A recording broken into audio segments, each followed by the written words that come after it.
আজ তো ভাইফোঁটা, তাই ভাইফোঁটা উপলক্ষে সকাল সকাল স্নান সেরে চন্দনটা বেটে নিয়েছিলাম। তারপর ভাইদেরকে আশীর্বাদ করার জন্য এই আশীর্বাদের থালাটাকে একটু ডেকোরেশন করে নিয়েছিলাম। তারপর আমি নিজেও একটু সাজুগুজু করে রেডি হয়ে নিলাম।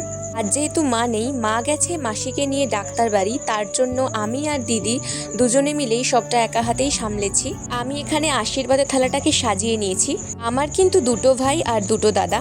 যেহেতু দাদাগুলো কাজের সূত্রে বাইরে থাকে, তাই কোনো বছরই তাদেরকে সেভাবে ফোঁটা দেওয়া হয় না। ওর মুখটা ঢেকে রাখার কারণ হলো, ও বলেছিল দিদি তোর যেদিন 1K সাবস্ক্রাইবার হবে সেদিন তুই আমার মুখটা রিভিল করবি। এটা হচ্ছে আমার ভাই, আমি ওকে প্রত্যেক বছরই ফোঁটা দিই। আর ও হচ্ছে আমাদের বাড়ির সবচেয়ে ছোট সদস্য। দেখতে বড় সড়ো লাগলেও ও কিন্তু এবারে মাধ্যমিক পরীক্ষা দেবে। ভীষণ মজা করে ভাইফোঁটাটা কাটিয়ে দিলাম। তোমাদের কেমন লাগলো অবশ্যই জানিও।